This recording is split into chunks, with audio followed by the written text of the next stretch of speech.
Moi, je pense que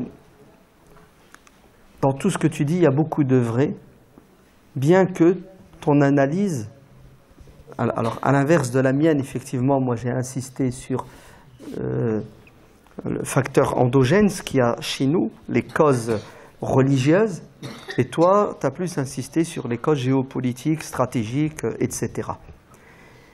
Mais je reviens quand même et je dis que la violence a toujours existé dans notre communauté. Elle a toujours été le fait d'une minorité qui ont eu une compréhension de la religion superficielle, d'accord, où le politique et le religieux, à un moment donné, ont plus été des alibis pour pouvoir atteindre des objectifs. La preuve, comme je vous l'ai dit, les Khawarij, écoutez, la France ne les a pas bombardés, ni les États-Unis, d'accord? Et si vous faites l'histoire du monde musulman, vous verrez que les musulmans n'ont pas hésité à s'entre-déchirer, s'entre-tuer, alors qu'ils n'étaient même pas colonisés. Les empires, le nouvel ordre mondial, plutôt des ordres mondiaux, n'existaient même pas. Donc, la manipulation et les causes géopolitiques ne sont pas la première et la principale raison. Nous avons chez nous, et ils seront toujours minoritaires, Dieu merci, des gens prédisposés, psychologiquement, intellectuellement, religieusement. Et oui, une religion mal comprise, mal pratiquée, devient l'opium du peuple. On l'a dans l'histoire. Donc ça, c'est un fait. Et je ne le dis pas pour chercher à plaire à quiconque, je dis parce que c'est un fait. D'ailleurs, le prophète, alayhi salatu wassalam, n'a cessé de nous prévenir. Le prophète, le Coran le dit, la taghlu fi dinikum. Et le Coran nous prévient en disant, attendez, vous savez, les communautés qui vous ont précédé, eux aussi, ils ont connu une approche extrémiste de la religion. Et ça leur a coûté très cher, et ils se sont égarés. Et Dieu vient dans le Coran et nous dit, attention, les égarements de ceux qui vous ont précédés ne doivent pas vous rejoindre. Et malheureusement, certains musulmans n'entendent pas les exhortations divines, ni celles du prophète. Donc, ça a toujours existé, et j'ai presque envie de dire ça existera toujours. Et même s'il n'y a pas ce que tu dis, hein, les interventions extérieures, la manipulation, etc., ben les musulmans entre eux, ils vont s'entre-déchirer à cause des extrêmes. Et d'ailleurs, ces extrêmes, comme je te l'ai dit, on fait plus de tort à l'islam et aux musulmans qu'aux non-musulmans. Tu te rends compte, l'imam Abu Hanifa, radiyallahu anhu, il marche dans la rue avec ses élèves, il voit des Khawarij arriver, il dit à ses élèves, taisez-vous, ne leur adressez pas la parole, laissez, c'est moi qui vais parler. Salam alaikum. Qu'est-ce que dit l'imam Abu Hanifa? Il dit, je ne suis pas musulman. Je ne suis pas musulman. Tu sais ce qu'ils vont lui faire? Ils vont dire, bah alors écoute le Coran. Ils vont lui réciter un passage du Coran dans le but de le convertir. Et une fois qu'ils ont récité le Coran, l'imam Abu Hanifa dit, bah maintenant accompagnez-moi jusque chez moi. Parce que dans le Coran, il est dit, wa in ahadun minal mushrikina istajaraka fa'ajirhu hatta yasma'a kalam Allah thumma ablighu ma'manah. Tu te rends compte? Les élèves diront au maître, maître, pourquoi vous leur avez dit que vous n'étiez pas musulman? Réponse de l'imam Abu Hanifa, si je leur avais dit que j'étais musulman, on serait tous morts. Parce qu'ils nous auraient éprouvés, et si on ne va pas dans leur sens, ils nous exécutent. Mais puisque je leur ai dit que je n'étais pas musulman, ben ils ont du respect pour le non-musulman qu'ils doivent essayer de convertir, et s'il ne veut pas se convertir, leur Coran dit qu'ils doivent l'accompagner et le mettre en sécurité. Donc j'ai sauvé ma peau et la vôtre avec ce subterfuge. Ah, ben, ils sont là, nos extrémistes sont là, ils sont présents, de temps en temps ils s'expriment physiquement, militairement avec de la violence, mais sinon ils sont violents au niveau verbal, au niveau religieux. Je mets ça de côté. Maintenant tu dis que moi, je ne m'exprime pas sur la question géopolitique, ce qui se passe dans le tiers-monde, le monde musulman, je ne critique pas la politique des puissances, etc. Je pense que tu n'as pas dû écouter tout ce que je dis. Vous critiquez énormément, mais ça veut dire que ce sont eux les Très bien, j'arrive. Entre autres, pas que. Donc, je passe mon temps à critiquer, ouais, parce que bon, je suis comme ça, j'ai pas la langue dans la poche, et puis on doit être juste. Pas le droit de fermer les yeux sur une injustice. Donc, je dis, je le répète, et je dis avec conviction que la violence qu'il y a aujourd'hui dans le monde, partout. Allez, je vais parler du XXe siècle, d'accord, du début du XXe siècle, et dû à la colonisation, tout simplement. Après, on l'a appelé le néocolonialisme. Résultat est le même. C'est dû à cet appétit vorace qu'ont une puissance occidentale. À quoi? À dominer, à exploiter, à exterminer toute personne qui résiste à quoi? À leur projet. Regarde comment je vais l'appeler, satanique, qui est de spolier, de voler les richesses des petites gens, des pauvres, pour... Non, laisse-moi finir. Pourquoi? Pour gaspiller. On connaît tous cette vérité économique. 80% des richesses de cette planète sont quoi? Sont utilisées par 20% de la population. Et restons sur l'économie. 80% de la population vit sur 20%, sur des miettes.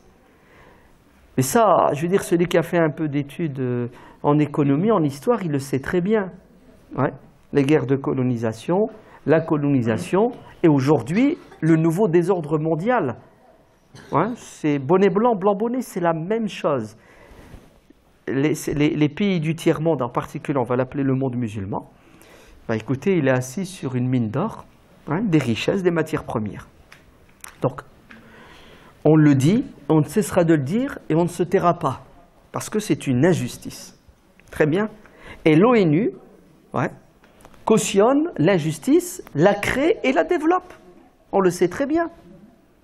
Pourquoi? Parce qu'on est dans un monde où c'est la loi du plus fort qui règne.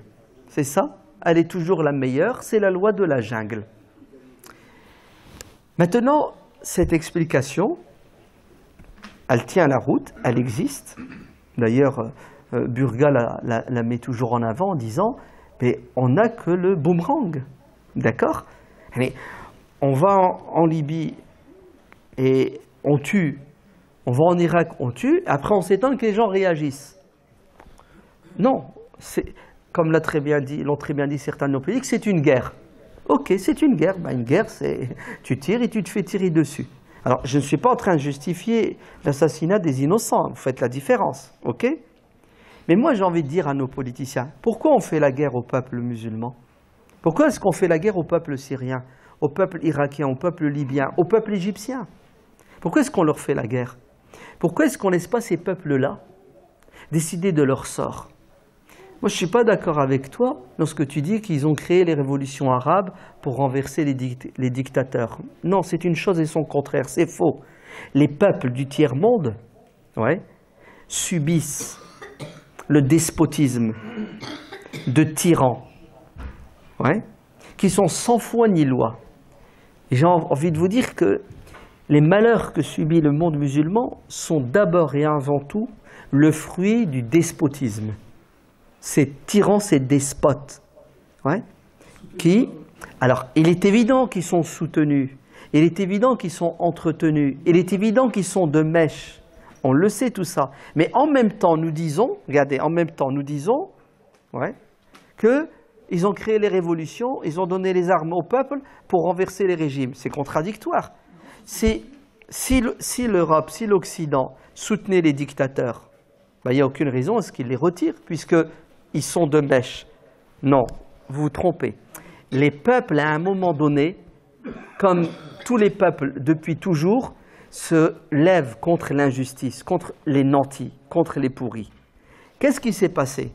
Il s'est passé que, cette fois, ces peuples-là, qui se sont soulevés au nom d'une idéologie qui s'appelle l'islam, ce que les autres appellent l'islam politique. C'est-à-dire, les peuples se sont soulevés avec un programme politique qui est clair et net. On veut l'indépendance économique, mais aussi l'indépendance culturelle. Et ça dérange. Ainsi, écoutez bien, hein, les puissances, ouais, qui dirigent le monde n'acceptent pas que les peuples soient libres. Ils doivent toujours être dominés, de manière directe ou indirecte. Ainsi, ils ne supportent pas la démocratie dans le tiers-monde. Et pas seulement parce qu'il est musulman. Et qui ne connaît pas l'épopée de Salvador Allende? M'skin, Salvador Allende. choisi, élu démocratiquement. Ah, il ne nous arrange pas, il ne nous plaît pas. On va faire un coup d'État, la CIA, et on va le remplacer par qui? Par un despote, un dictateur qui s'appelle Pinochet, qui va massacrer pendant des années. Même chose avec Sankara Mskin. Ben écoutez, c'est la même chose en Égypte avec Mohamed Morsi. Le peuple égyptien s'est soulevé contre le pharaon d'Égypte, la Moubarak. Donc ne me dites pas que ce sont les États-Unis et les puissances occidentales qui ont dit au peuple de se soulever contre Moubarak. Ça va pas, non? Moubarak, c'était l'homme de l'Occident. C'était le nanti par excellence. Mais, regardez ce qui va se passer. Il y aura des élections, pour la première fois démocratiques et libres en Égypte. Le peuple va mettre au pouvoir celui qu'ils estiment être le meilleur. Ils sont quand même vaccinés majeurs, ils savent qui choisir. Ce sera Mohamed Morsi.